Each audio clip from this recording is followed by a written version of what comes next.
ایک جسم کی طرح ہے. اذا اشتکى عضو تداعى له سائر الجسد بالسهر والحمى، جیسے ایک پارٹ کو اگر درد ہوتا ہے تو پورے جسم میں بخار آتا ہے. مومنوں کی کیفیت یہ ہونی چاہیے، لیکن احساس دھیرے دھیرے ختم ہوتا چلا گیا. آج ہماری پستی کا ایک سبب یہ بھی بتایا جاتا ہے، جس کو شاعر نے کہا تھا، قوت فکر و عمل پہلے فنا ہوتی ہے جب کسی قوم کی شوکت پہ زوال آتا ہے. سوچنے سمجھنے کی صلاحیت پہلے ختم ہو جاتی ہے. آدمی سوچتا نہیں، سمجھتا نہیں، بس اپنے وقت کو ضائع کر رہا ہے، برباد کر رہا ہے، بیٹھا ہوا ہے، گپیں لگا رہا ہے. میں آپ کو بتاؤں، ہماری عمروں کا احتساب ہونا چاہیے. ہماری زندگی کو گن کر کے دیکھیں، کتنے سال کے ہیں ہم؟ 25 سال، 30 سال، 35 سال، 40 سال، اور اس کے بعد گنو ہم سے کیا ہو سکا ہے اس دنیا میں. ہم اس دنیا میں کیا کر چکے اب تک؟ ہم سے کچھ نہیں ہوا. اگر تاریخ میں آپ کو بتاؤں میرے عزیزو، آپ کو پتہ ہے اس ہندوستان کی سرزمین پر سب سے پہلے لشکر اسلام کی سپہ سالاری کرتے ہوئے آنے والا ایک نوجوان محمد بن قاسم 10,000 کا لشکر لے کر عرب سے آیا تھا اور پرچم اسلام لہرایا تھا. تاریخ میں آج بھی رقم ہے. اپنے پنڈتوں نے بھی اس تاریخ کو لکھا ہے. ہاں، پنڈتوں نے بھی لکھا ہے. اور یہ محمد بن قاسم 10,000 کی سپہ سالاری کے ساتھ ہندوستان میں آ کر اسلام پھیلایا. عمر کیا تھی؟ صرف 19 سال کی عمر تھی. 19 سال کی عمر میں یہ عظیم کارنامہ انجام دینے والا. انہوں نے اپنی عمر کا صحیح استعمال کیا، اپنی ایج کو برباد نہیں کیا، ضائع نہیں کیا. طارق بن زیاد، جس کا یورپ بھی قائل ہے، جبل الطارق آج بھی ایک مقام ہے یورپ میں جس کو جبرالٹر کہا جاتا ہے. یہ حضرت طارق بن زیاد کے نام سے ہے. یہ پہلا سپہ سالار ہے جس نے پوری دنیا کے سامنے وہ عزم پیش کیا تھا. یورپ کی سرزمین پر جب کشتیاں لے کر پہنچے تھے یہ مومنین کی تعداد، وہ طارق بن زیاد ہی ہے جس نے پوری کشتیوں کو آگ لگا دیا. کہا تھا کہ ہم پیچھے مڑ کر جانے والوں میں سے نہیں ہیں. جتنے ساتھ آئے تھے سمندر پار کر کے، کشتیوں کا سفر تھا، کشتیاں لکڑی کی بنی ہوئی، آگ لگا دیا اور کہا اب اس عزم کے ساتھ اترو، یا تو ہماری قبر بنے گی یا تو ہمارا جھنڈا لہرائے. اور صلی اللہ تعالی علیہ وسلم کو فرشتے جب ہمارے متعلق یہ خبر دے رہے ہو، کیا حضور پاک صلی اللہ تعالی علیہ وسلم کو اس بات کا قلق نہیں ہوتا؟ یہ وہ امت ہے جس کے لیے میں رات رات بھر کھڑے ہو کر دعا کرتا تھا. آج یہ ہم کو فراموش کی ہوئی ہے. زندگی گزارنے کا مقصد سمجھ جاؤ میرے عزیزو. اسی لیے میں آپ کو کہتا ہوں کہ زندگی یہ نہیں ہے. حضور تاج الشریعہ رحمۃ اللہ علیہ نے فرمایا، زندگی یہ نہیں ہے کسی کے لیے، زندگی ہے نبی کی نبی کے لیے. نہ سمجھ مرتے ہیں زندگی کے لیے، جینا مرنا ہے سب کچھ نبی کے لیے. جو لوگ یہ سمجھ جائیں اس نقطے کو، انہوں نے زندگی کی مرادوں کو پا لیا ہے، وہ حصولیاب ہو چکے ہیں. لیکن جو اب تک بھٹکے ہوئے ہیں ان کو میں دعوت فکر دوں گا. ایک بار سوچ لو، ایک بار سوچ لو. ویسے ہی دنیا ختم ہونے والی ہے اور تمہاری موت آنے والی ہے. ایک بار سوچ لو، ایک بار سوچ لو کہ ہمارے ساتھ آخرت میں ہونا کیا ہے. قبر میں ہمارے ساتھ بیٹھنے والا کون ہے؟ ہمارے ساتھ تنہائی کا نگہبان کون ہے؟ اور محشر کے اس بھرے میدان میں ہمارا ہاتھ پکڑنے والا کون ہے؟ جب بار بار یہ سوچو گے تو اس فکر کو پہنچو گے کہ وہ صرف اور صرف ایک ہی ذات ہے.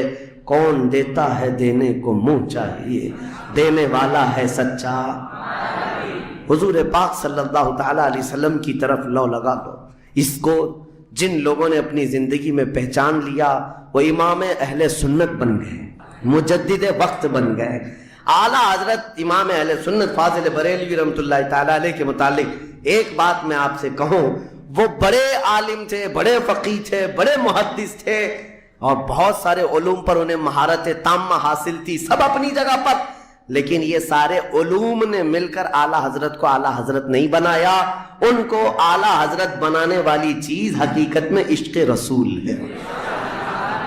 حضور پاک صلی اللہ تعالی علیہ وسلم سے بے انتہا لگاؤ، یہ مقام پیدا کر دیتا ہے. یہ مقام، ورنہ عالم تو بہت سارے، کتابیں لکھنے والے بھی بہت سارے، لیکن جس نے عشق کی بولی بولی دنیا اس کو پہچاننے لگ جاتی ہے، دنیا اسے پہچاننے لگ جاتی ہے. زندگی کا مقصد وہ سمجھ گئے کہ ان کی غلامی کرنے میں ہی یہاں پر عروج و ترقی ہے. اسی کو خان وعدہ اعلیٰ حضرت سے ان کے پوتوں تک بھی یہ